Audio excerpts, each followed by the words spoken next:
How's everybody doing today? Fitzbill's here, Chimera's here, Ashura's here, and Sharks is on TikTok. Hi, everybody. How's it going? We're doing some D&D prep today. Fitzbill says, ooh, Chimera strolls in whistling. I got spurs that jingle jangle and take seats sitting respectfully. Wow.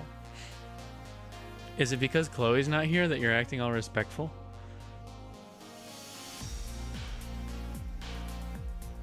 The Spotify volume. How's that? Is that a little better? Cyberpunk D&D, Shadowrun. Looks at you suspiciously. What did you do? I ain't done nothing yet. Such colors. Yeah, so we are a little bit more. Okay.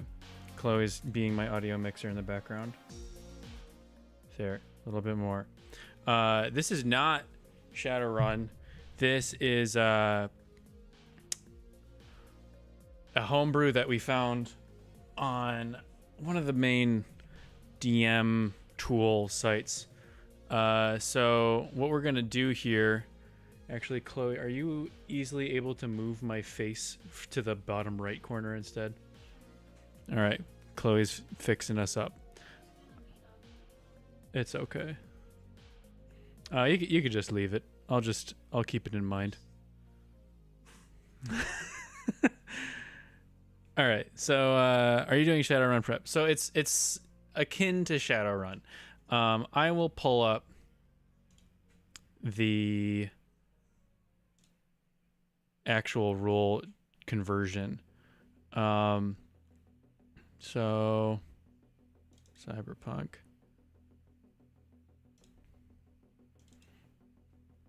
Actually, where did I put it? Oh, it's in my OneNote. So where'd I put it? There's something in here. Cyberpunk rules. That worked. And then I will set it to display. This is totally not janky. Okay. Hello. Everything you need to run a Cyberpunk campaign with this supplement to the world's greatest role-playing game. So this is on, it was available for free on one of the main like D&D source, Drew but wide. What did you do? It's just you moving. Okay. Stretches cam across the entire bottom. Last time was just the lovely lady. This time is the handsome man. Oh, thank you, Chimera. Oh my God, Chloe's doing it. Oh no.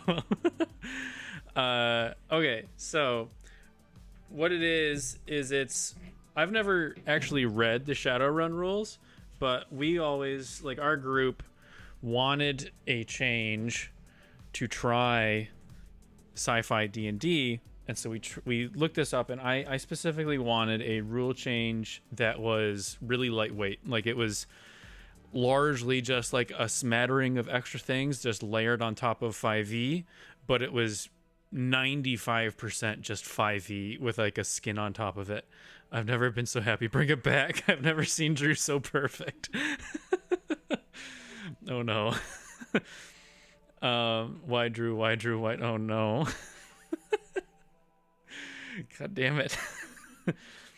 So you just scroll through. So it's got a whole bunch of races, like new races. So androids, sprite. It's got some mix of like,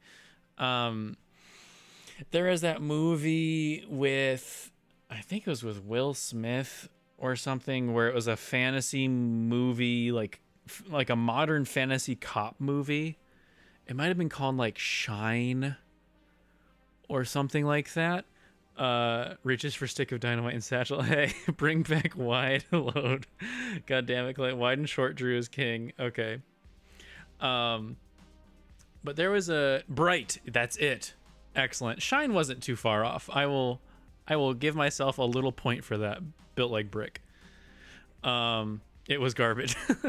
So it's got like rules in there that you can have. Like, you can see, so there's sprite, there's also troll. We're specifically going for like hard sci-fi. So like it's my universe. So I'm the forever DM in our group. Our universe is really heavily 40K ish meets like neon nightclub, Cyberpunk 2077 type aesthetic.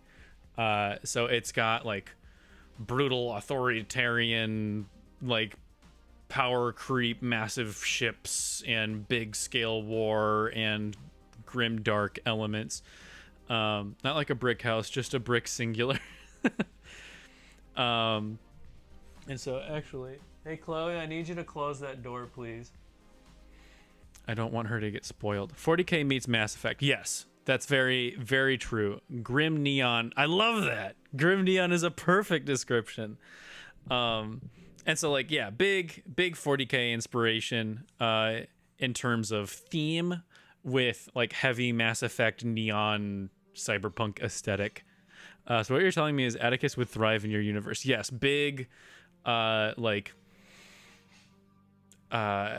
smuggler convict on the run, Han Solo-y action, but like Star Wars but sexier. And so yeah, it introduces a bunch of subclasses and stuff. There's a whole, like, basically the main reskin here is like you have an armor type system that's a bit changed. There's a lot more focus on projectile weapons, and so I'll scroll down. So this is all different character builds you can do. Blah blah blah. I'm mainly concerned in the equipment character options. So it's got new backgrounds you can use. Equipment. So there's like legality of equipment usage. We're not like, I'm very rule of cool with how I build D&D. It's got to be constructive to the fun of the game. I'm very like, it's extremely hard for me to justify things that make the game less fun for the player. And I generally see that as a challenge for me. If I'm going to use it, I have to make it fun, or I'm not using it.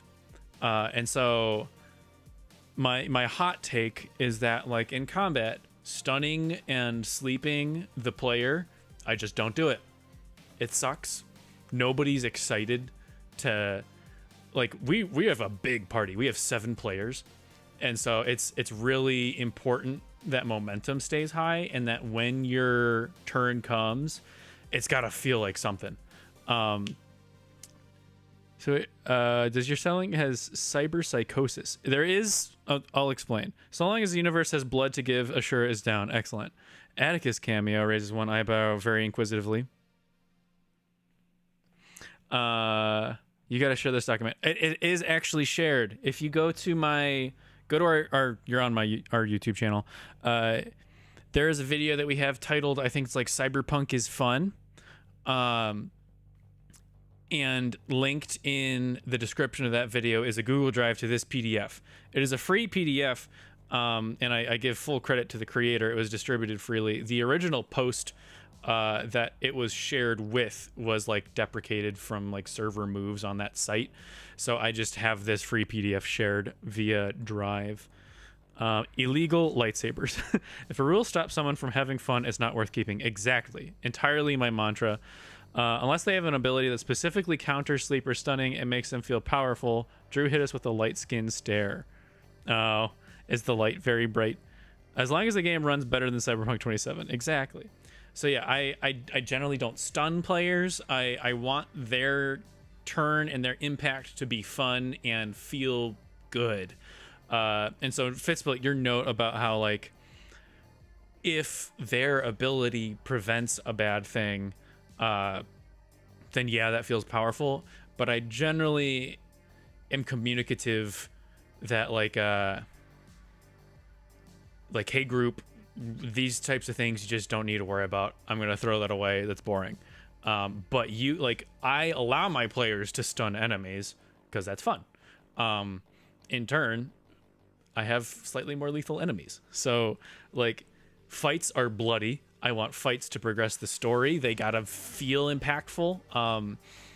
Generally they hit hard, especially because I have 7 level 12 players, so they're a small fucking hit squad. And they could probably take down like pretty strong ass enemies. And so the consequence of that is that if you have like a singular really strong enemy that the whole team is trying to take down, when that enemy hits, it hits like a dump truck. Like it is so lethal with its hits. So it's very like in the vein of 40K. Power creep is welcome and enjoyed. And if a player gets powerful, the enemies get powerful. And yeah, it's tough as a DM to do that, but also in the same vein of like, hey party, I will focus on fun. I'm also going to make sure that combat develops the story and feels like it should. And so also perhaps controversially is, say the rogue sneaks in and gets an absolutely like god tier roll on a sneak attack, and it like melts 90% of big mega boss's health in the first round. Like, yes, that's very cool, and I will give credit to how much that affected them. But if that means like some big high effort boss that they spent like 2 sessions trying to reach is going to get melted in less than a round, then I'm going to just bake in more HP. Like I want this to be a plot moment and not necessarily just numbers. But I do that very sparingly. And then also like if they're doing such a massively powerful strike that's like almost killing the enemy, that's going to reflect in the rest of their fight. So like I might give them more HP, but they're going to be like heavily wounded and limping and have disadvantage on things, and like maybe their arm gets blown off. Like it's going to feel impactful. That's my main point, is if you do something impactful, it's got to be impactful. However, so does that moment of the story and that piece of combat and stuff. So 2077 has their own spell system. It's called Cyberpunk Red. I've heard of that. I've never checked it out though. Yes, but all NPCs glitch out when the DM starts talking, I bet. I don't see an issue with sleeper stunning players. I see it as an issue when the DM keeps it on one singular player. Yeah, and I think it's a problem. It's like skill-based matchmaking. That works. Exactly. Thank you, Nick. But yeah, so it's the issue with like sleep and stun is because I have a 7-player party. Like, as we like, this is our first time playing since I was looking at our chat since January of last year. So it's been a long time since we played. So we'll have some warm-up sessions for a while. But once we're back in the swing of it, I encourage pre-rolling combat. And we trust each other that you're not going to fudge rolls and stuff. But if I will tell somebody saying like, player A, it's your turn, player B, you're up next. And that's the signal of player B to like, okay, like the combat might change substantially in player A's turn. And in that case, they'll get leeway. But generally, the battle isn't going to massively change. So while player A is doing their turn, player B can decide on what they're doing and do all their rolls.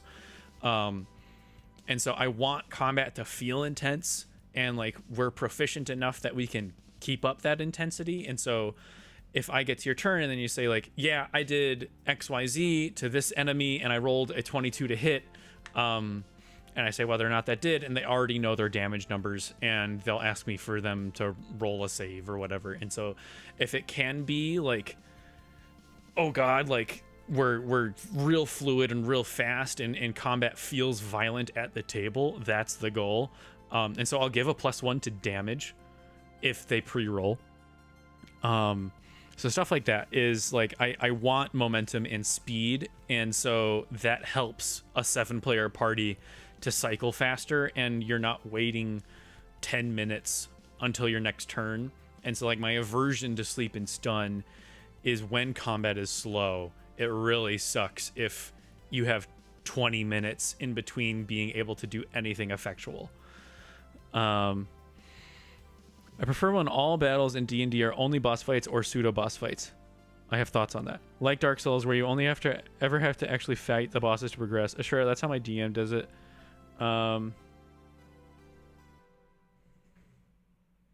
Like the others are technically needed. 40k would be a miserable time because everything sucks and everything will die. Based.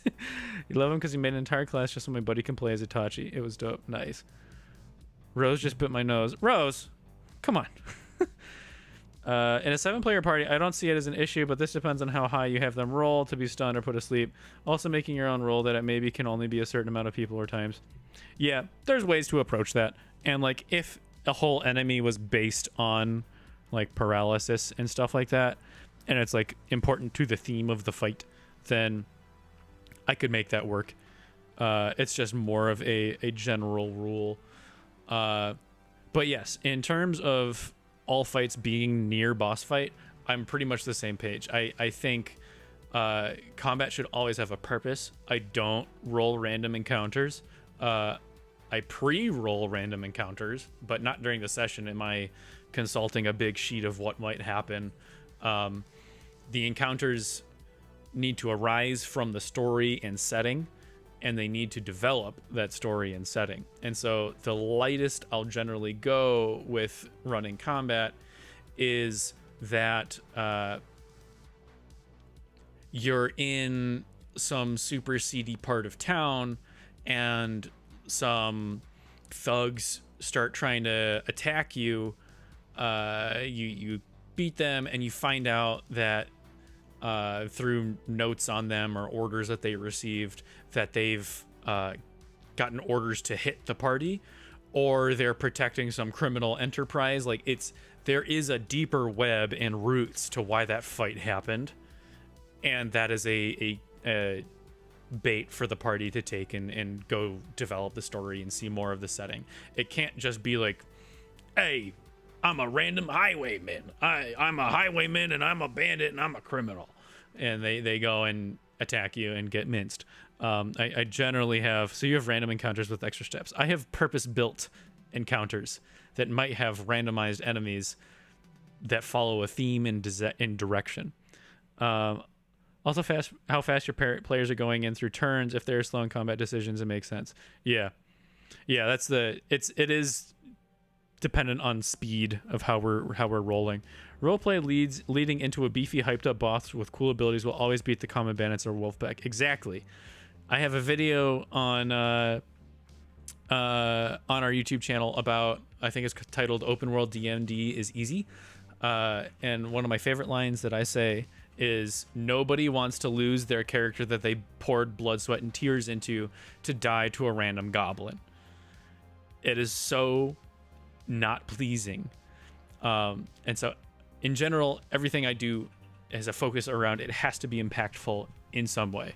The story, the character, the setting, everything has to be purposeful. And that leads, in my opinion, to better depth. Whereas like you take the Baldur's Gate 3 versus Starfield, where Starfield is getting criticized for all these planets being rather void of character and pretty empty. I would much rather have the Baldur's Gate 3 setting where like every fucking inch of that map is slammed with story and things to engage with. I would rather it be dense.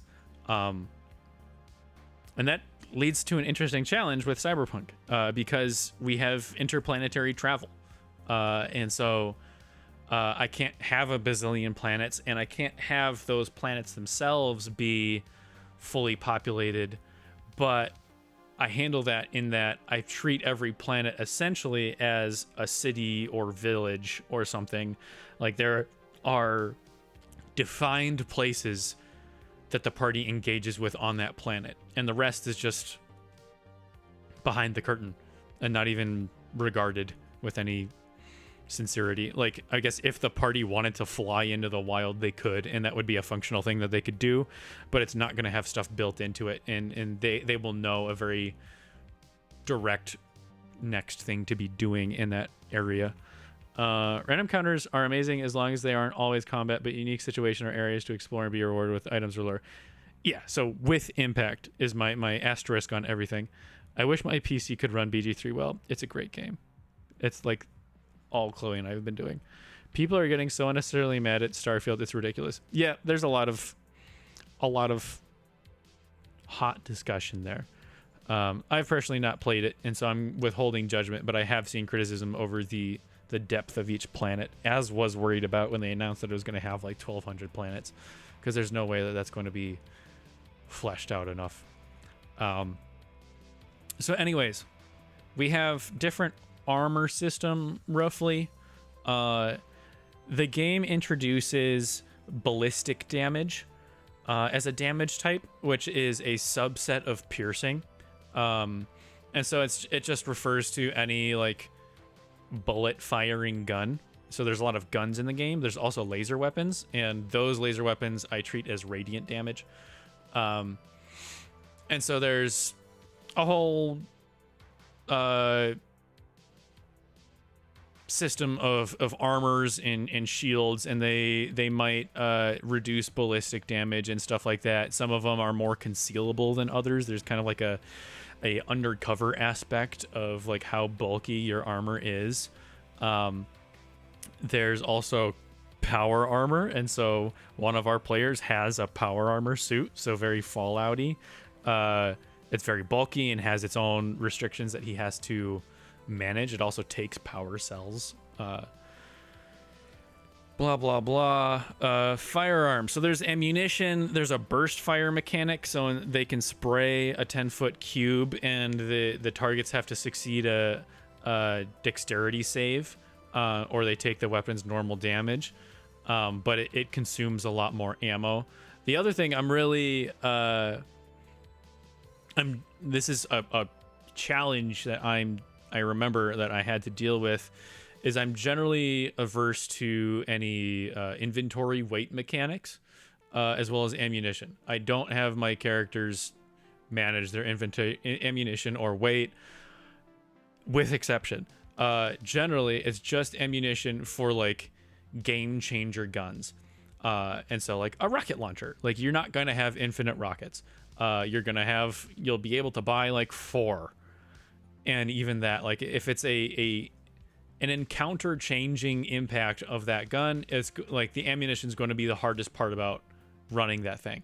And so one of my players bought a railgun because they were at a really like one of the probably the most supplied quartermaster of the most powerful military force in the galaxy, and of course they would have a railgun, and they had done good things for the faction that they were in the good graces of that quartermaster and could purchase it, but it hits like a truck. So here's the map of, or the stats of all the guns. Optionally, yeah, firearms damage variant. If you feel the firearms do too much damage, you can reduce the damage to 1 dice instead of 2. And so instead of 2, so you can see like a lot of them have more than just 2d of damage, and so how we ran it is everything is reduced by 1d of damage, because I wanted melee to still be viable. I wanted, like, we have a barbarian and she doesn't use guns, she just charges and does barbarian things, and so I didn't want her to get minced by the much heavier firearm focus of the game.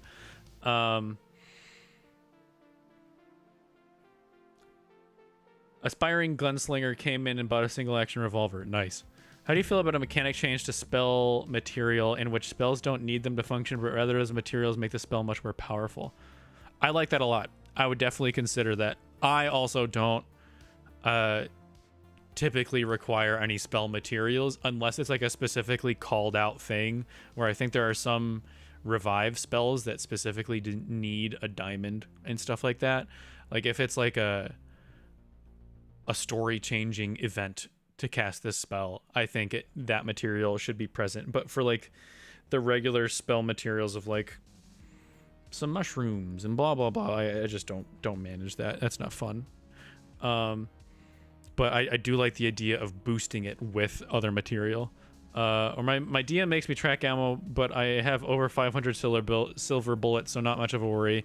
Yeah, like we started out and with managing ammo, and like quickly and obviously, all the parties just like, yeah, I buy all of their stock of my ammo, and so like it becomes like the problem of having to track ammo quickly solves itself when they're trying to buy commonly available ammo, because they just dump all their money into getting it. So I just instead there is a magazine mechanic in the game, and so you can see where is it, 50 burst reload. So every weapon has a reload characteristic. So this has 20 shots in its magazine, this has 15, 8, blah blah blah, you get it. So they do have to track their magazine because reloading takes a bonus action. I still have to skim this again and refresh myself on how everything works. So reloading is a thing. So they only have to track ammo to the extent of their magazine and or really, really special use weapons. And so when that character bought a railgun, it is this 3d12. So outside of missile launchers and rocket launchers, it is the strongest gun in the game. And so he was just pounding everything I threw at them, and it's a 20-shot reload. And so I nerfed it. I basically told him, like, look, this is going to be a lot more rare ammo. Like, you have too much ammo already. And so I have that trust that I give them enough leeway in having fun and focusing on that fun that I was just like, hey, I got to take some of that ammo away from you. I'm going to refund you how much that cost. Because it was just affecting the fights. He was just doing too much damage. So 2d12 ballistic damage, average that to 12 damage of ballistic plus his mods every roll. Like being able to do and he's a fighter, so if he can action surge and then on an average series of rolls dump 48 damage plus his mods 4 times, like that's like 70 damage or whatever in one round. That's too much. And so I told him, like, look, ammo's going to be a lot rarer. This should be used as a specialty type item. I might even buff it back to 3d12 instead of 2d12 and keep it as like a real heavy hit sniper thing, because it's got big range. I'll think about it. Gas, how dare an RPG give people the option to in-depth roleplay? Hold on. Catching up on chat.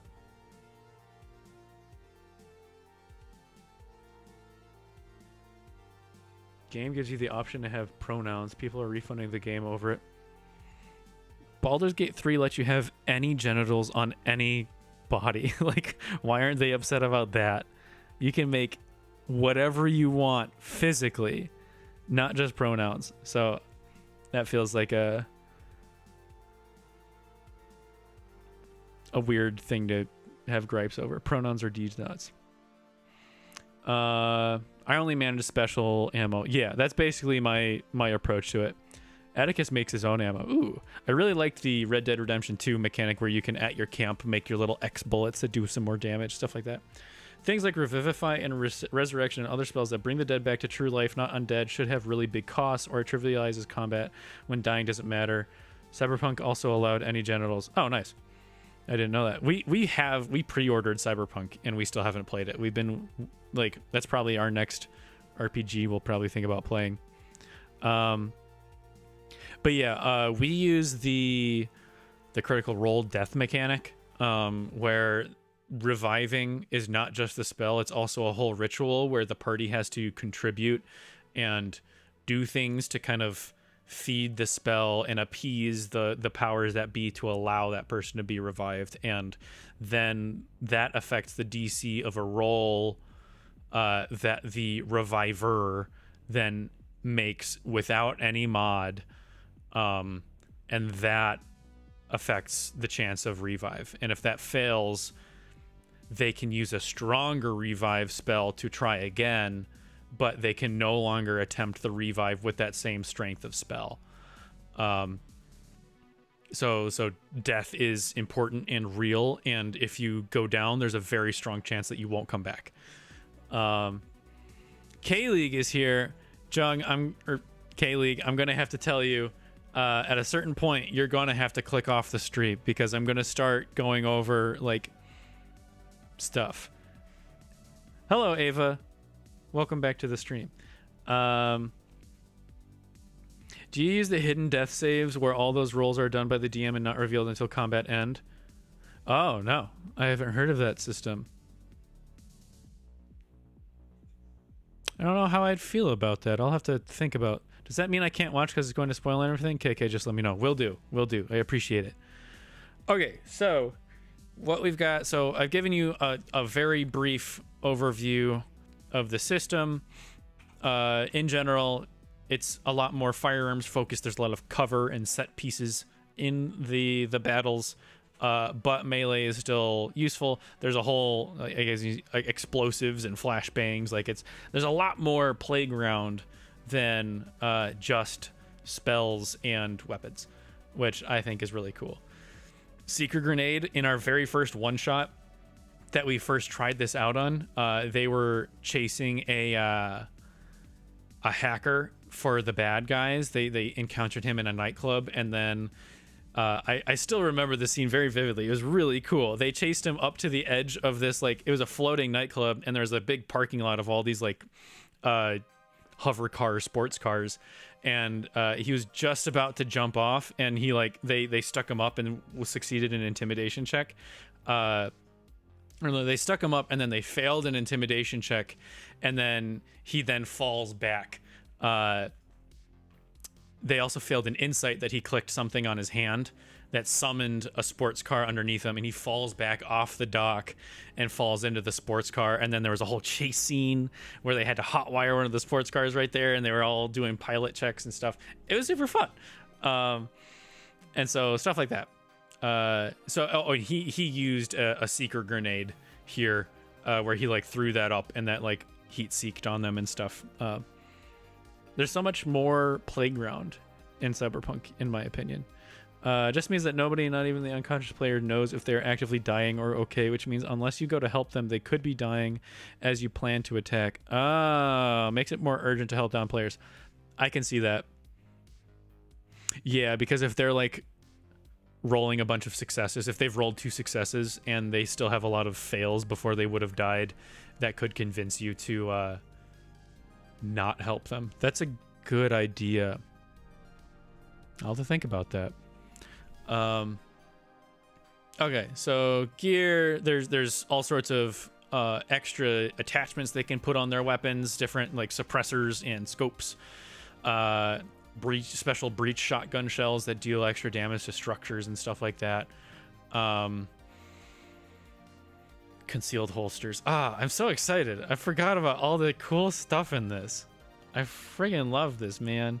There's a whole hacking element. Chloe plays a hacker rogue. And there's like, as written, the rules for hacking in this are really, really OP, we found. It essentially lets you just travel hacker-wise to like anywhere in the world. And so I had to nerf that down hard to being you can only connect to stuff that would be physically connected on this same network. And so there's a method of like getting into a point, and then you have to make checks to traverse to other points and try and control those. But there might be a physical demarcation between networks in one greater structure to prevent that from being like, oh yeah, I connect to the fucking bathroom outlet, and now I'm controlling the sentry turret in the big boss's room, and I kill him with that. Like, that's not fun. Like, it's there. You can make hacking be cool and feel powerful without it ruining the story. Chloe is become Hackerman. Exactly. She gonna hack time. Cyberpunk has brain hacking type of thing in this game, and it gets super OP that you can insta-kill enemies by overloading brain implants they have. I think Chloe has a brain implant. There is a brain implant mechanic, but I think the worst it can do is it'll do like lightning damage and then disconnect you. So like there are like firewalls and stuff that you have to defeat, and depending on the strength of the firewall, it might be able to like zap you and force you out of the connection. There's vehicle combat, and there's all sorts of like difficulties for pilots, and then all sorts of feats, blah blah blah, and then a whole bunch of new spells. And then also I entirely homebrewed a ship system. Do I have that PDF easily available? Ship rules. Here it goes. So there's quantum, which is there's like quantum fuel, and that's expended when jumping in between planets. There's takeoffs and landings. So like the goal with the ship system is that everybody should have a role and feel like they're contributing. And so there's different roles where combat. There's gunners. There's helm cannons. So there's guns that are full rotation, and then there's also cannons that point where the ship is pointing. The pilot is able to shoot the cannons pointing forward, but gunners manning them get better rolls. There's fully manned like swivel turrets that are independently controlled by other operators. There's shields. So shields in the games don't work just like a regular bubble. They're more like in real life, there's like active defense systems where it's like I remember it was in Call of Duty Modern Warfare 2, the old Modern Warfare 2, the striker system, where an RPG missile's coming out and it shoots a shotgun shell and explodes the RPG before it hits. That's essentially what shields are in our world. They're like concentrated spikes of energy that defeat projectiles. And so there are shield operators that will roll and add proficiency that they can develop. So they have to track how many times they succeeded at rolls, and after so many succeeds, they get to add proficiency to operating the shields. It's super OP, all via hacking. Does pilot get the front cannons? Yeah, so they can shoot them and or also be physically manned for better rolls. Yeah, new holster just got delivered. I need to go home now. Nice. So yeah, there's shield operators. The pilot can also shoot missiles. They're the sole operator of missiles. Missiles are expensive, but they can track, and they can defeat shield. Blah, blah, blah. Their ships have no extra magazine for ammo. All the individual guns have their own internal magazine that's loaded. When the ship is hit, the attacker rolls the damage of the gun type with no bonuses. The damage must exceed the ship's hull's minimum damage. Oh, yeah. So different hulls will have a minimum damage that must, like, threshold that must be met in order for it to take damage after surpassing a shield. And so I wanted to avoid some random revolver being able to just like do any semblance of damage to a capital ship. Like, the hulls have different minimum damages that scale up with the size of the ship, with bigger ships having different characteristics and like penalties to movement and stuff. But like a massive ship should only be able to be scratched by a really heavy shot. Stuff like that. Oh yeah, this behavior prevents a pistol from being scary to a ship. Blah blah blah. There's different gun mount sizes that can, like, there's different sizes of guns that can mount on up to their size of mount. There's med bays, there's tractor beams for grappling a ship. There's also radar. The bigger your ship is, and or if it has like stealth capabilities, it may or may not slip past radar.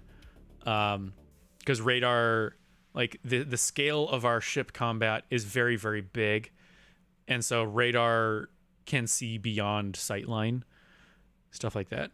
How are you with monetary rewards for players? I generally pay well. I think I want them to be able to access cool stuff. The big balance here is how they afford ships. And so they, just before we stopped playing, they ordered a new ship to be built. So they're getting a sweet new ship right now. Where's a lady that makes smoked potato soup? She's off camera right now. She's not streaming today. But yeah, I pay well. Right through the window, pilot down. So they're having a new ship built right now, and then when we start up, they'll be able to drive that. So like, cost of ship was a big factor in trying to balance the economy, but in general, I pay well. Like, finding and acquiring really cool, expensive stuff, I think I can generally balance outside of just the monetary value and instead balance it via availability of that thing. And so, like, most of the time, they're going to be able to afford the most expensive guns and stuff like that. It's just a matter of if they can find those. So yeah, that is the basic ship rules. So I have to refresh. Oh, don't show that. The cathedral. So our map is called the cathedral. I haven't annotated one of the cathedral annotated. So it's my very basic highlight text for, so every like star icon you can see is a planet and or like important / viable point of interest that has some sort of docking mechanism for ships. The lines in between them are routinely used quantum jump roads, essentially, where flying like free form not on those roads has immense risk, where if you like break down or get attacked, it's like highly likely you'll never see a living life form again.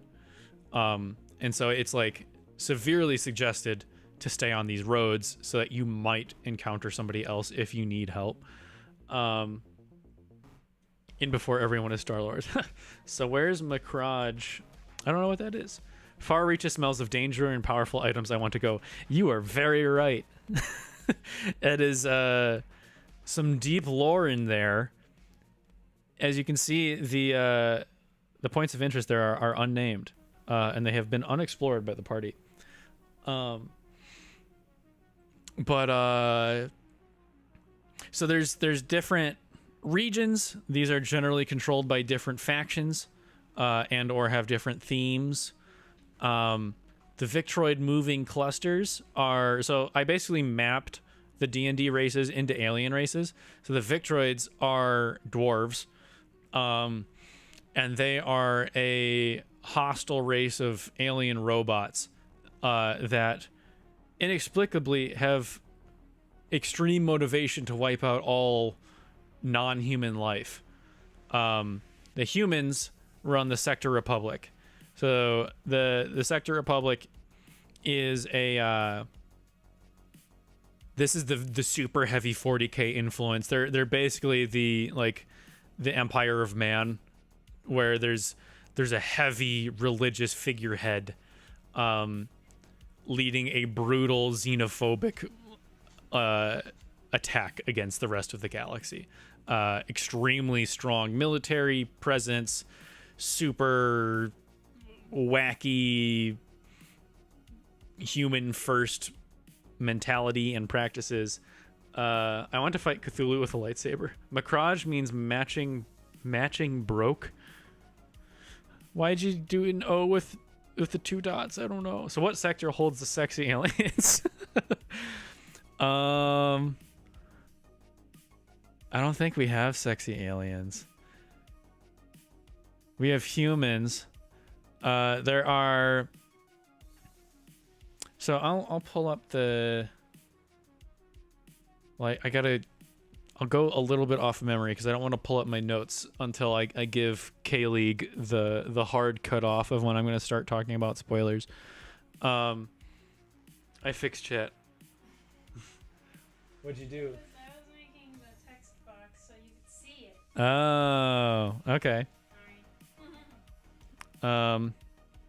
So, the Sea of Relics is, what was that? That is an. I'll have to look that up. I have it written down. I need to remind myself. What is it? The Imperium of the Triumvirate is this like sentient AI based like replicator clone race. That they have 3 main like capital ships. Like all of their planets are structures. They're not physical like rock or gas planets. They're all basically like massive ships. Chloe the Stinker. Drew didn't make sexy aliens. I'm not mad, Drew. I'm just disappointed. All aliens are food and will be made into food. We don't have sexy aliens was the right answer. Oh, that was a test. And Stellaris, you can make alien foods. So, this is like a sentient AI race. They are the current prime invasion target of the Sector Republic. The burial grounds, I think it's the burial grounds and not the Sea of Relics, that is a extremely ancient biological AI type race that like they have a pseudo religion where they are governed via this like innate network of a high council, where like the high council chooses the direction of the race as a whole, and the members of that race have like immense urge to follow that direction. And so I think they were the mapping of elves. I have to double check all my mapping. The Trader's Rim historically is the entry point. So when we first played our very first one shot of Cyberpunk, it was in a dying Earth. Through climate change, Earth was sputtering out, and humanity had to find a new home. And so they eventually came across the technology for quantum travel, and the very first exploratory and then colonial quantum travel arcs of humanity arrived in the Trader's Rim. And so it is Antares Station is the main entry point for all of humanity into the Cathedral Galaxy. This is also the main entry point for other galaxies to travel here. And so it's got a big mixing pot of the various races of aliens here. And so this is super mixing potty.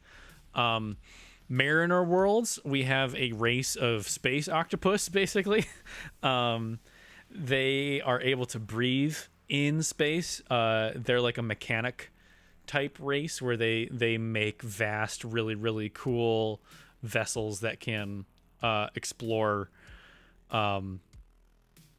space and also go underwater and stuff. So they have 2 big water planets that go really, really deep down. Eldari Craft Worlds. It's similar. Yeah, the Imperium of the Triumvirate is extremely similar to the Eldari Craft Worlds. Devastated, I'll go cry now. Lasers just cook the food when you shoot them. Is there any powerful melee weapons? Oh yeah, there's like zap hammers. Let's see. There's like essentially the equivalent to lightsabers without being OP. Somewhere. Shells. Melee is here. So there's like expandable batons and knives and stuff like that, but then there's giant mauls. High frequency sword is kind of like the pseudo lightsaber. So these are not nerfed by a die. These are their regular values, but they all have like special stuff to it. So the giant maul, I think our barbarian uses. The high frequency sword, made of durable metal alloy that's many times tougher than steels. It features monofilament edge, the sharpest piece possible for modern technology. Inside the blade itself and controlled by a switch on the hilt of the weapon are microscopic machines that cause the blade to vibrate incredibly high speeds. Though the wielder of the weapon is shielded from these vibrations by a soft hilt, any character or object struck by the high-frequency sword finds that the weapon is given an extra cutting power thanks to technological enhancements. When you attack a creature that doesn't have resistance to slashing damage, you gain a +2 bonus on the attack and damage rolls with this weapon. And so that I theme really heavily of like you don't necessarily have like a really strong slice, but all of a sudden it's just like butter cutting, stuff like that. There's also katana because of course it's cyberpunk. So there's stuff like that, and then they can also modify their weapons to add stuff to it. So they can get a modification that makes it like a zap hammer that does extra lightning damage, and they can do creative additions and stuff like that. We need sexy gothic vampire aliens that happen to be all women who are strong as hell. Down with the High Council, says Chimera.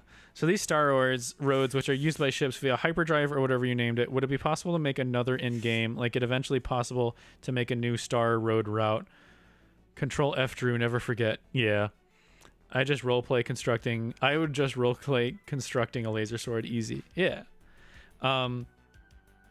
But yeah, like with significant build out, they could build new road. It's essentially like creating the infrastructure such that like on each end of it, like the quantum in game, like the quantum drives are native on ships, but then there's also like quantum assist machines that are kind of like in the Star Wars prequels when the Jedi starfighters would go into those big circular rings and that would help them jump. That's kind of what's available to lesser vehicles. Though that system is only on those Star Roads, and so those just naturally happen to be the most traveled roads. With ships that have onboard quantum, they could go anywhere, and if there's enough traffic flow on a certain path, that would just naturally kind of become a road, because there's no like infrastructure along the road. It's just the two ends of the road have the infrastructure such that there is demand and heavy usage of that path, because it's more so about the population going down that road than actually the road supporting a population, if that makes sense. And so right now, like the Sector Republic is invading the Imperium of the Triumvirate, and so they could, within reason, effectively establish new roads trying to bring a higher volume of combat ships into the Imperium and stuff like that. Because Zeka to the far reaches looks tasty and ripe for routing. Whereas, oh, yeah, you're right. It could be. The far reaches is unexplored for reasons. And so that'll be stuff that we'll get into when I hit the hard cut with K-League.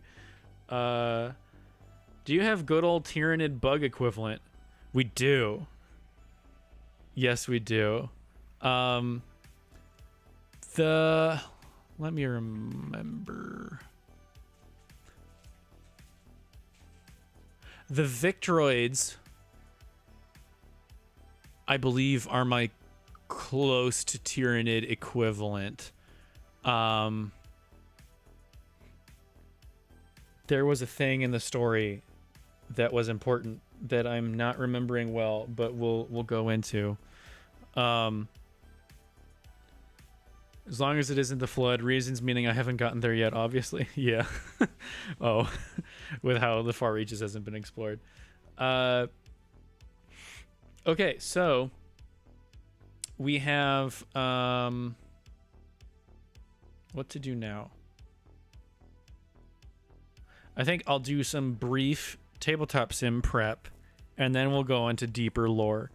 Victroids inject those gooey stuff into prisoners. Yes. Yes, they do.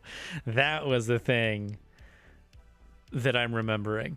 They were actually, I think they're tadpoles. Baldur's Gate 3 reference. That was in one of the very first missions they ever did is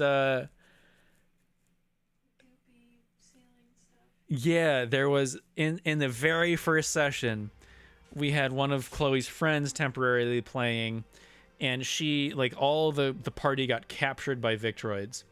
And they're being brought to a prison Borg cube, and they had to rescue a prisoner that was a friend of Chloe's friend's temporary character, and that friend got infected. And when they brought the friend back onto their ship as they were escaping, the friend started changing. And I'll have to refresh myself on how that all worked. But then like more of these black worms were coming out, and they were the source of the infection. They were crawling into the vent, so they had to like sanitize with a flamethrower, getting all those killed out. I guess they're kind of gene stealers. You don't know yet. Ashura pulling up to the far reaches looking for that eldritch hussy. I like weird unexplored space. That's what it's all about, making the unknown the known. Yep.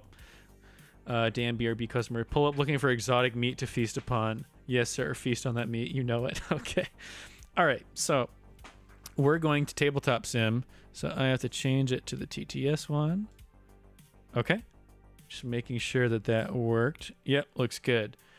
So I have to build out our default board that we're going to play on. So main table. Load. So K-League, you get a sneak peek because I was working on this last night. There we go. This tabletop sim table, by the way, is available for you on the Steam Workshop.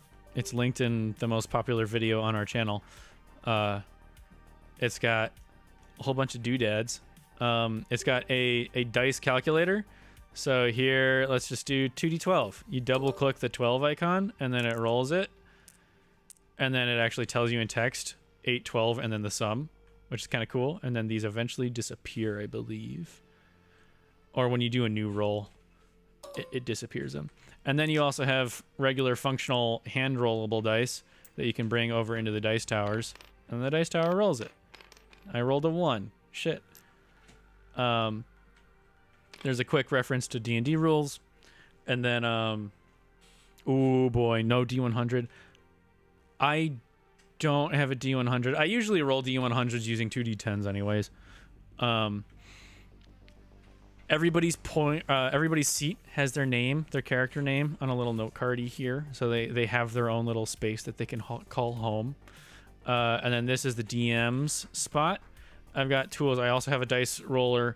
This is a area of effect calculator. And so it's kind of faint. You can kind of see there's a grid here.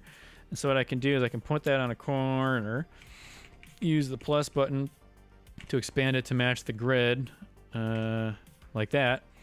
And so this I can place for calculating area of effect spells. And then there's also different, it can change to the different types of area of effect.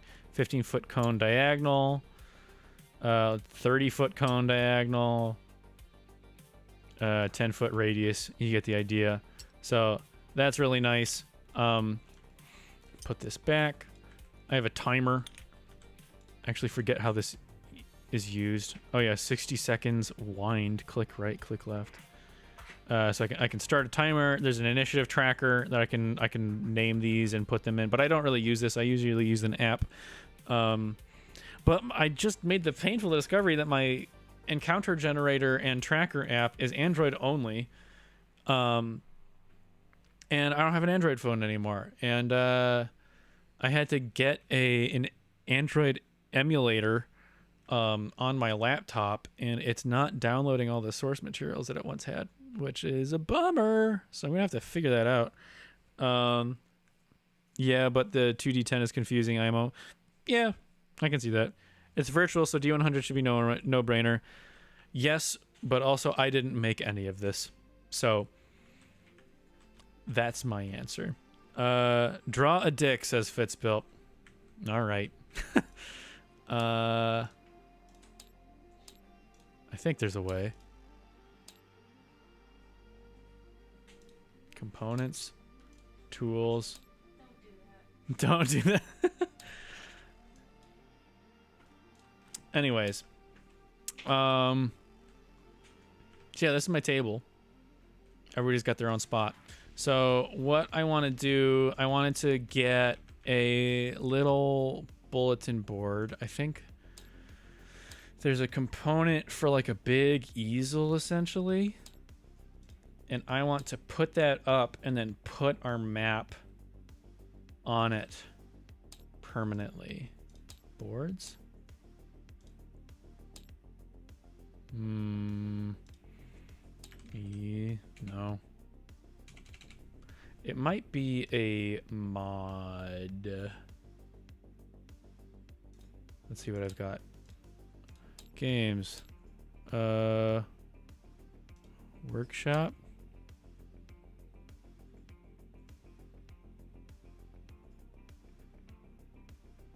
Outdated D&D 5e miniatures. Oh, interesting. Huh. But, okay, so what I need to do regardless is I need to bring in our map. So what I can do is objects, components, boards, custom board. You just place that and then you import it. And so what I need to do off screen is I'm going to snip the main map image and then put it onto this.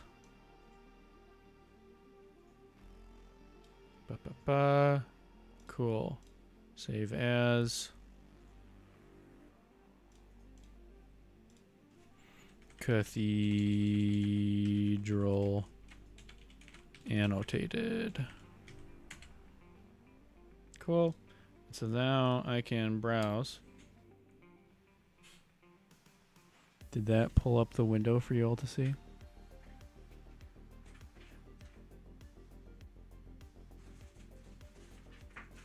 No, it didn't. Okay, good. Desktop. There it is. Open.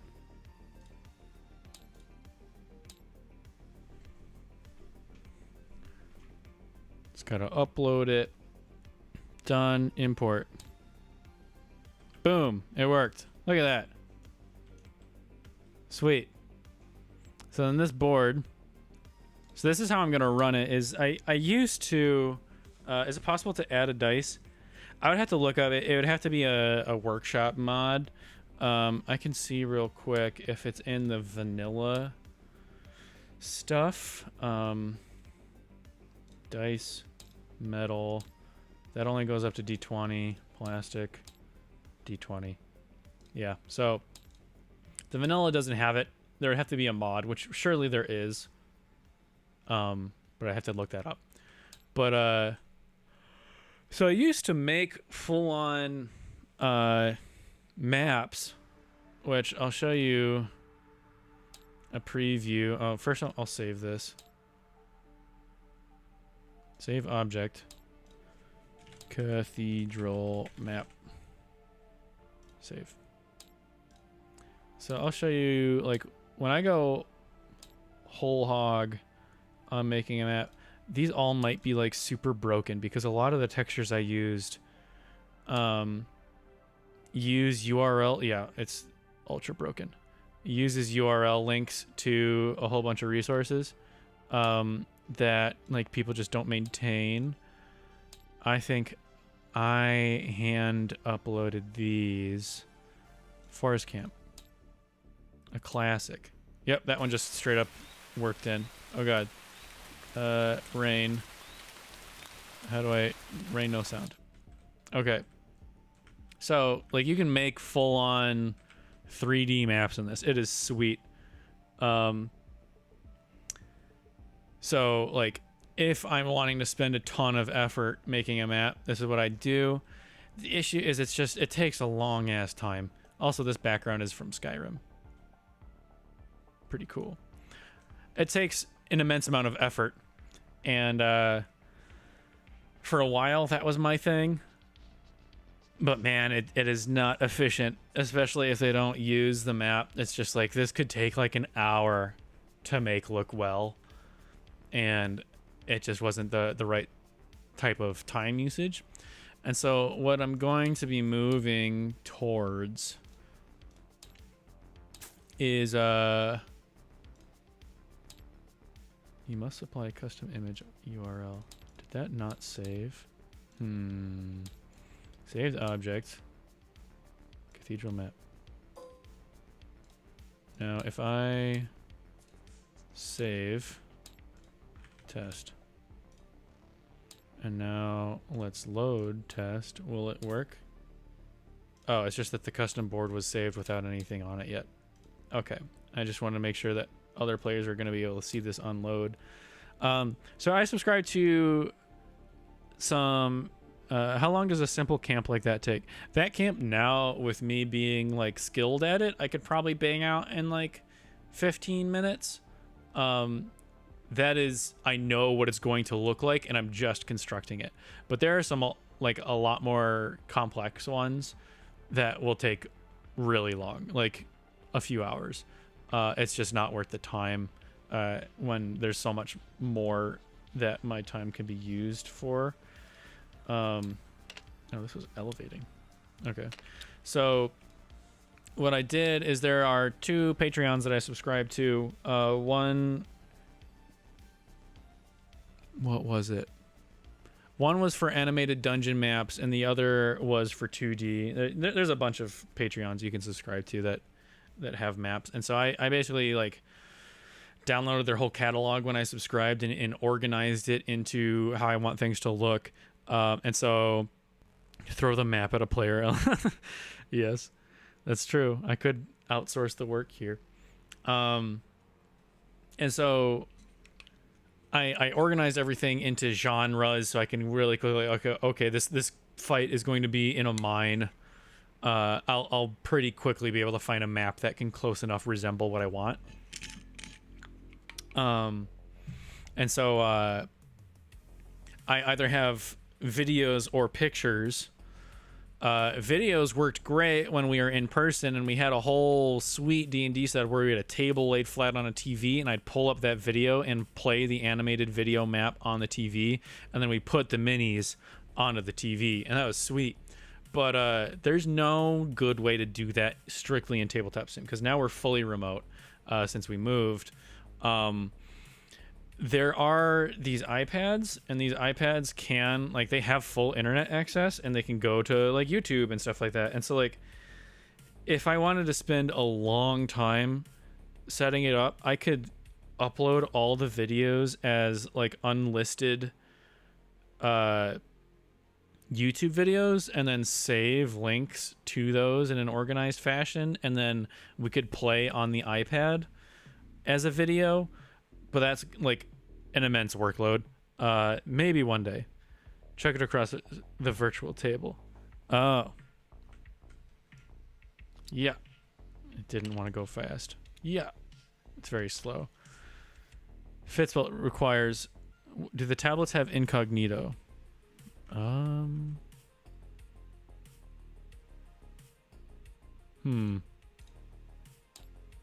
No.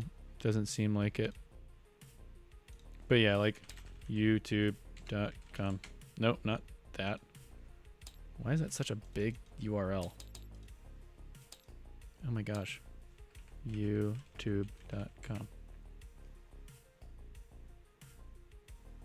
So yeah. Oh, Lo-Fi Girl is the top result on an unsigned in account. So yeah, I could save URLs to unlisted versions of all the videos and do it that way. And then, like, those videos have grids on them, and you can blow up these iPads to be super big, and then we could all be playing on the iPads, which would work fine. It's just big effort. So maybe one day. But I have a massive library as well of non-animated picture maps that are way easier to manage, because I can just, like what you saw me do just there was... find the file on my computer, and then I have the option to upload it to my Steam cloud, and then when other players load into this, it just pulls from my Steam cloud and they get it. And so it's super easy and just a seamless experience as opposed to the video. So I've got this saved, which is good. I wanted to put that on an easel, but maybe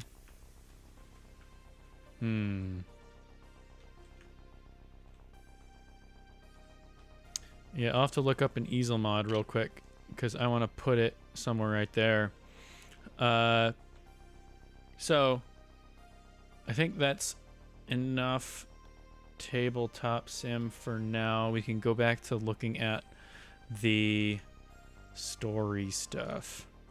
So I'm going to switch the display to that. There you go.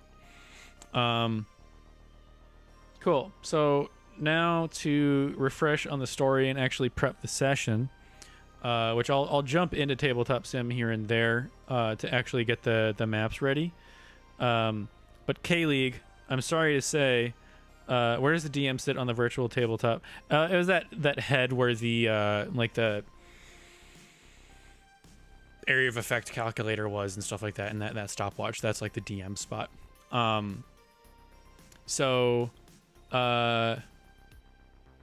K-League, I'm unfortunately going to have to ask you to hop off here. And then I'm going to race and go close the door so that Chloe doesn't hear, and then we're going to start prepping the sesh.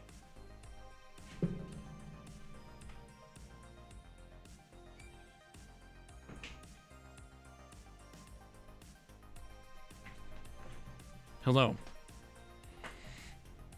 Thou hast been banished, yes. So, to refresh, we can go into, so the lore. This is going to be a refresher for me too. The game is used, its time is measured in years post-colonization. The colonization arcs first departed. So this is the Omni system. The central star is called Omni. Departed around the year 2714 AD. Took them 20 years. I'll zoom this in so you can see better. 20 years to get there. So 0 OPC post-colonization. So yeah, 0 post-colonization is 2734 AD. But the PC-based calendar is the predominant system used by both old and new era humans. The years measured as one revolution of Centon Prime, the first main settlement planet of humans, about Omni. So Centon Prime is... I thought it was somewhere around here. Centon... Oh, it's one of the outer settlements. So yeah, it's one of the first colonization. So it's in the Trader's Rim, that big melting pot area. Pancake cameo. Oh, you saw her in the distance. Or is it a request? She's not in here, so it'll have to be towards the end. Centon Prime is one of the first built-out planets post-colonization, and so time measured in this galaxy is now measured as revolutions of Centon around the Omni. Not that super matters. The traditional mentality of a calendar only exists now to facilitate communication about time, as seasons and night and day are drastically different at every planet/station, i.e. Breach, which orbits Omni very quickly and does not spin, so it's in perpetual day on one half. Using the PC calendar works well for communication between humans and decent for communication with aliens, but only so far as human power/trade/culture has reached. Other species have different systems and methods of timekeeping that may or may not be based on the movement of their planets. So Kiz Brash is our kinda Emperor of Man. He's kind of our pseudo Messiah type figure. Oh, you saw her. Nice. Trader's Rim feels like it has a big black market vibe. Yes, it's very unfactioned. And so like legality is more of a be nice to each other instead of follow the law, as there isn't much of a law. Mass Effect 2 vibe area, yeah. So about 500 years ago, Kiz Brash, a young human man, struggled to make ends meet in the fledgling Sentinel Corporation colony. So our first one-shot ever playing sci-fi was a job for, there was two companies. There was Sentinel Corporation and something else. Sentinel was an AI company, that contracted out the players to go rescue this AI core that was stolen. The other main company was this solar company that was building a Dyson sphere around the sun. and that was the main reason that Earth was dying, is that it was freezing, because this company was the only one with the resources to build this Dyson sphere, and also had enough resources to prevent any other Earth faction from preventing it to building that sphere. And so it essentially, like, out of corporate greed, doomed Earth with this Dyson sphere. And so Earth froze over time, and but that solved essentially power. And so, like, the last civilization on Earth was heated and lit via the near infinite energy generated by the Dyson sphere. Cooking Maiden's here sending gifts. Thank you. How you doing, Cooking Maiden? How's your leg doing? Hope it's feeling okay. Dropping in to say hello also on YouTube. Hello.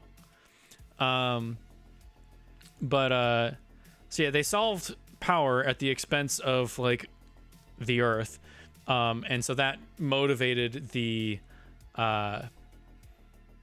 colonization and exodus from Earth. And so that one shot where they succeeded at rescuing the AI core, it was stolen by that solar power company, and such. And that was like a pivotal world forming event, such that the Sentinel Corporation, this AI corporation, basically monopolized all sorts of physical raw military power using their AI, and overtook this solar power company and became the one corporation. And so Sentinel Corporation was the colonizer of the cathedral and stuff for humanity and stuff like that. Ashura says hello.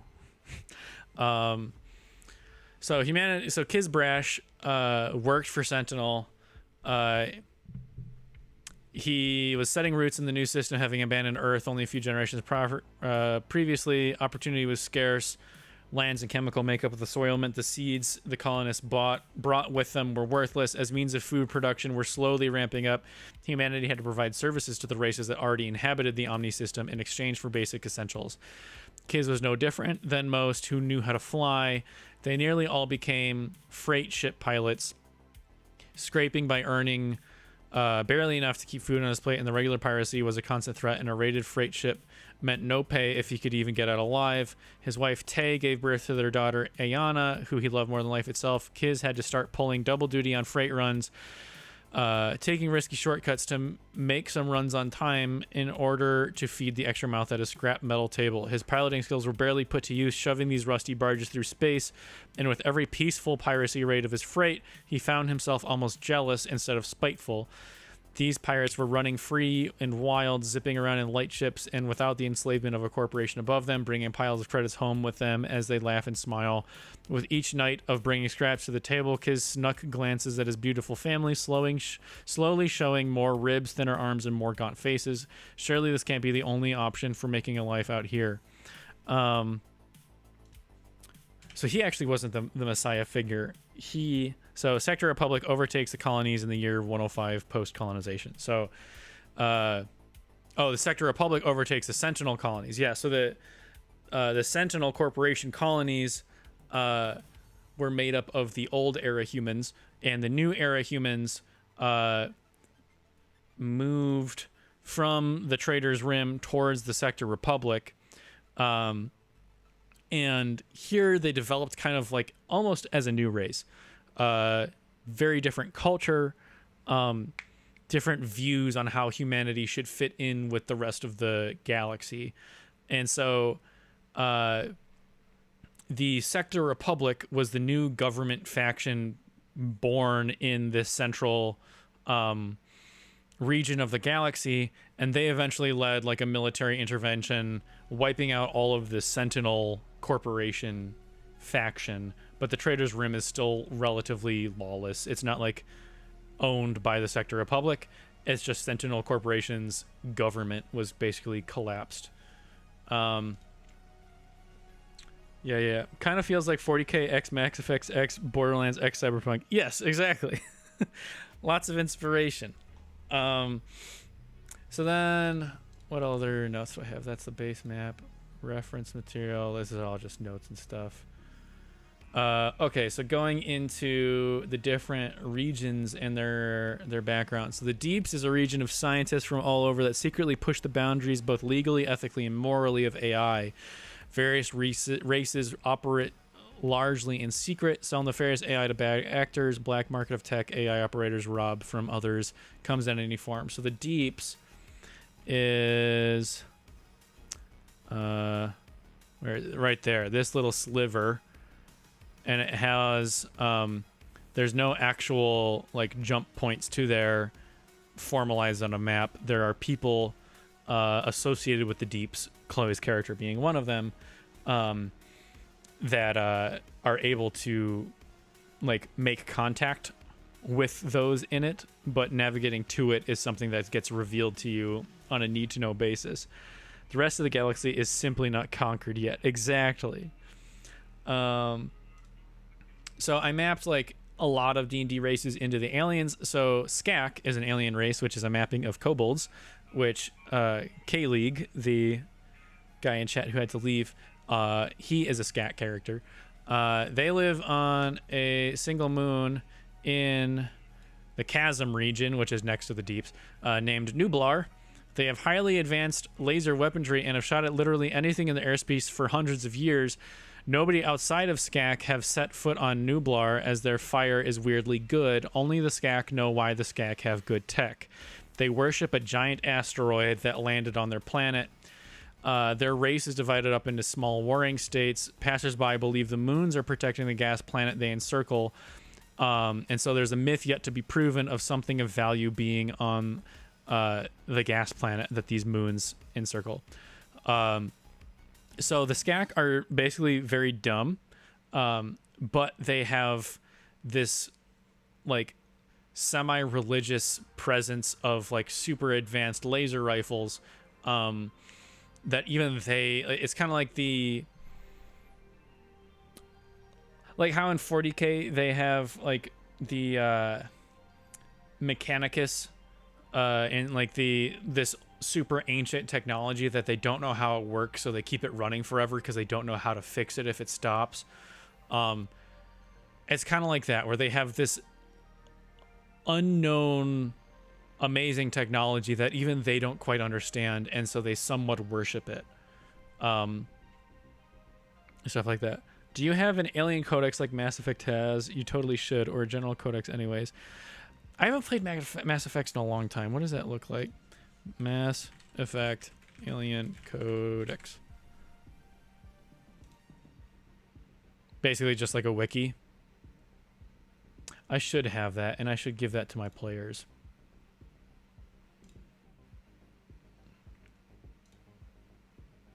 Then there's the Shoeth, which are the Imperium of the Triumvirate. So that was this like the Manufactured Worlds clone replicator society. They are the Shoeth. So they are a mapping of the Asimar. They are from the Imperium of the Triumvirate. 3 lifeless space stations began communication for the first of its network. And then in italics is big, deep lore here is they were built by the embryons to continue their lineage in a new form, one free of mortality, which we'll get into what the embryons are. So they are a sentient AI race. They blur lines of real versus synthetic, and they're based on serving the collective. And so they are like clones. They have this connection to the greater collective. They're very similar to that other race that has a pseudo-religious council hive mind, but that one is more biological versus this one is much more mechanical. Basically just goes through important pieces and events that would be general knowledge, like historically important wars and the most common species in the galaxies and regions in the galaxy. I should make that. That is a good idea, and would probably help my players get back into it. I'm going to dim this light a little bit. Hopefully that's less washouty. Yeah. I wonder if I can make that quickly before our Saturday session, or it might be just something I do in the future. Then there's the Cracknid. Yeah, so these were the elves. So this is that other pseudo, like, semi-sentient, biological, AI-driven race. They're serpent slash bird-like humanoids. I think this is from Mass Effect. These models that they were designed by one of my players, but I built their lore. They live in the burial grounds, which refers to them uploading their brains to the collective AI when considered worthy. So yeah, their network of knowledge is just basically the amassing of all of their collective consciousness. These AI are held together in a family system of castes, all overarchingly ruled by millennia old AI known as the Machine Court. So that's the High Council. The Machine Court can rather accurately predict the future. As such, they have avoided futures deemed risky or less certain, and the Cracknid have stagnated as a race because they avoid risk. They initially inhabited the far reaches, but were wiped out and are now only in the burial grounds. So the far reaches was that that zone that you wanted to explore. They were wiped out from here, and now they're only at the burial grounds up here.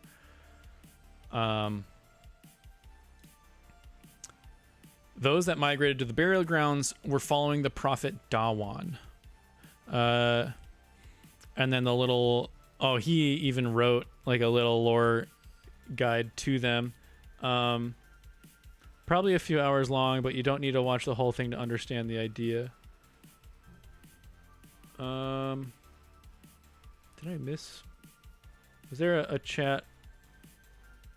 I see Turian's LMAO. Top chat.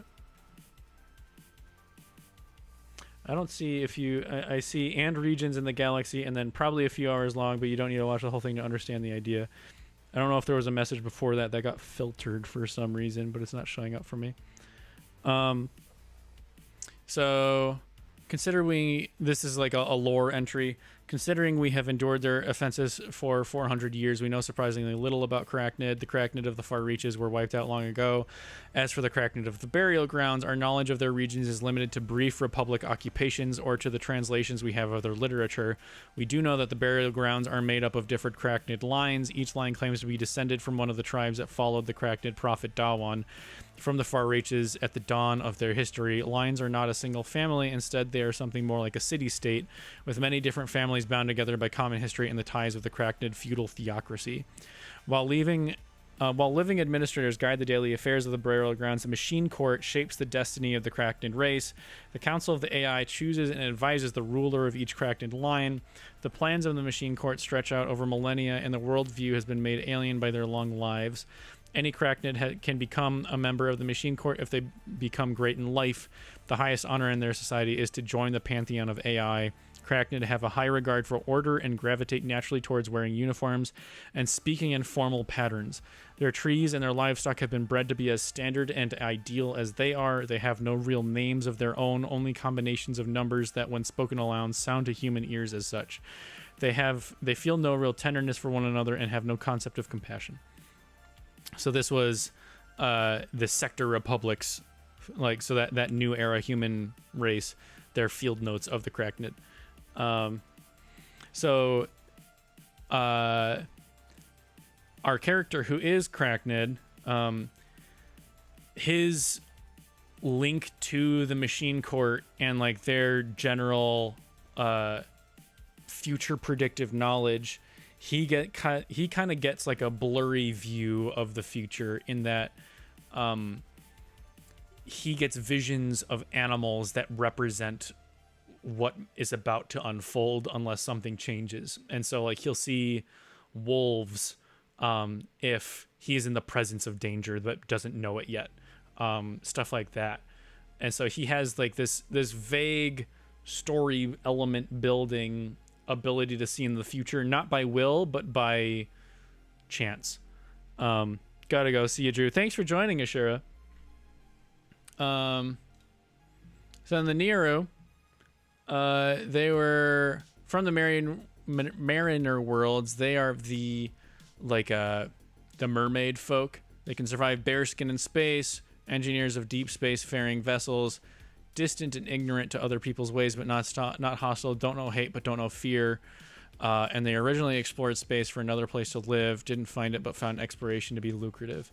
And so they are in this Mariner Worlds region where they have literally just watched that video and tapped over LOL. She was streaming BG3 at one point at jpop.cree.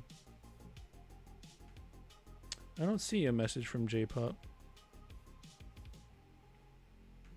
But we're big fans of BG3. Oh, you're asking about where's the lady that made smoked potato soup. So that is Chloe. She's the other half of Everhearth, and I am Drew. And we're doing D&D prep today. So that is the main races outside of the Sector Republic itself. So I need to refresh myself on the lore of the Sector Republic. Where is it? Am I blind? There it is.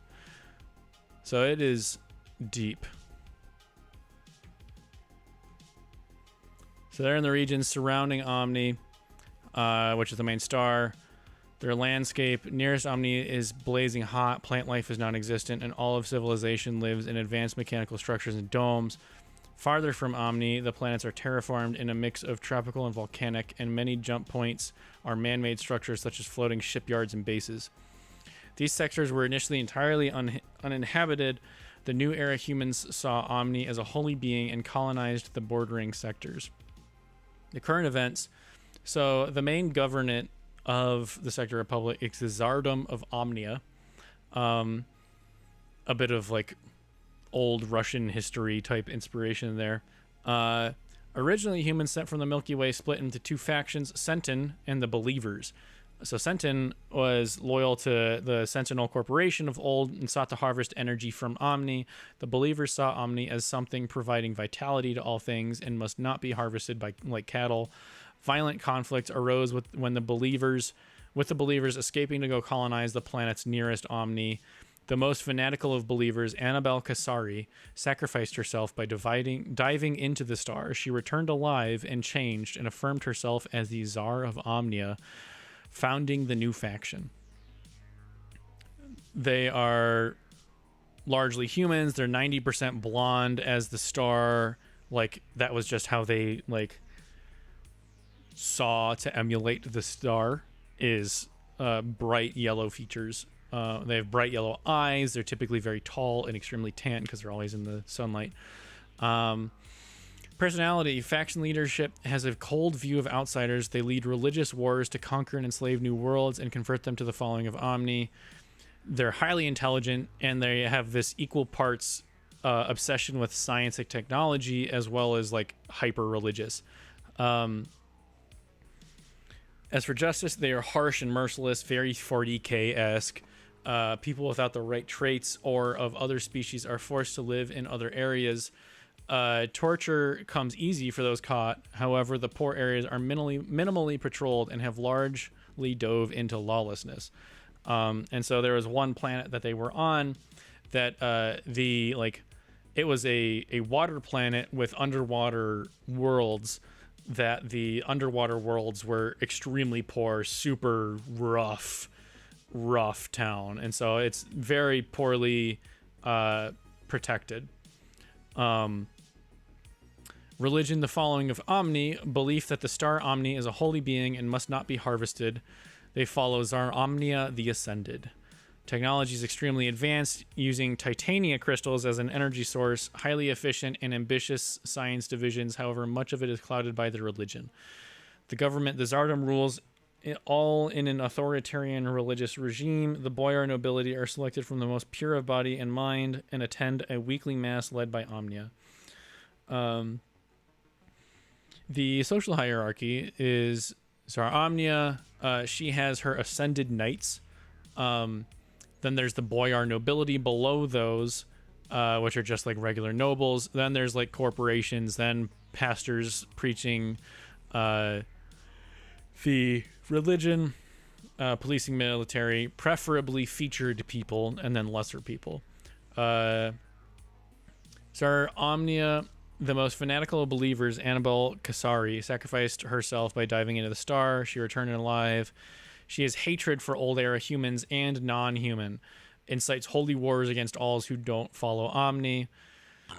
Excuse me. She is motivated by hatred, desire for a pure universe, and greed. She's armored in thick synth chrome and constantly accompanied by 4 elite knights. These knights are like really inspired by Space Marines, so they're super armored, super tough, and they have like semi-religious, like psionic-ish powers, so very Space Marine-y. She faces near daily assassination attempts that never come close to success because she's so extremely protected. And then herself is extremely strong. The Ascended Knights, the most fanatical soldiers of Omni, having numerous successful displays of combat prowess, undergone ascension, and given extremely powerful chrome armor suits, they swear allegiance to Omni and Omnia above all. And then the nobility, they are people purest in body and mind, and having gained enough political influence, they can undergo ascension. They are brought in a near pass of the star Omni, body exposed, where many die. Those that survive are plated in chrome, and given life-supporting technology, greatly extending their lifespan and status. They have super harsh taxation. The wealthy people donate massive amounts to gain political power, pillaging of new worlds, and mining titania, which is their main like power source. There's endless wars bent on dominating, converting, and sacrificing those who don't follow Omni. The aesthetics is big emphasis on chrome, white dazzling cloth for the elites, dirty gray garb for the lesser poor people. Planets. There is the Ascent, which is a floating chrome structure closely positioned near Omni. Those undergoing ascension enter a chrome massive ship along with 10,000 captured prisoners and are launched towards Omni. The chrome shines as bright as a rising star. On return, if the passenger survived, they are then encapsulated in chrome plating. The knights who go through ascension, they get their full armor that is immune to radiant/energy damage. High Priestess Sola is who oversees and ordains the launching and plating process. One of the most aggressive fanatics, she derives a sick pleasure from the process.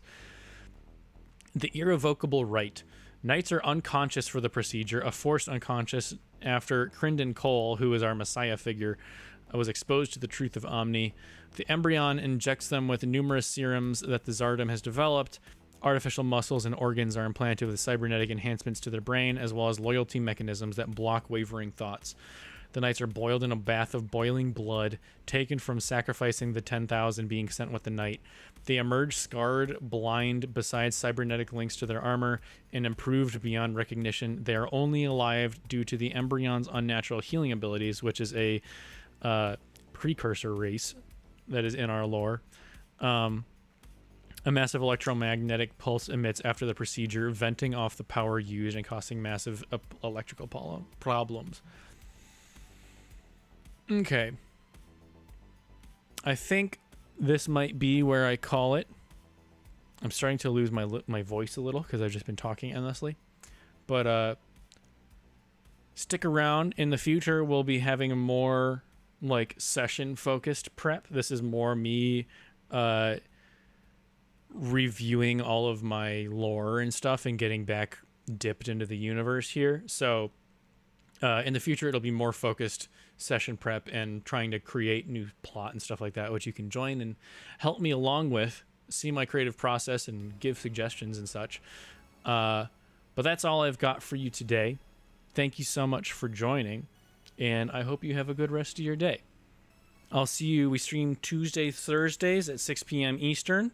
So next time we'll stream will be Tuesdays at 6. See you then.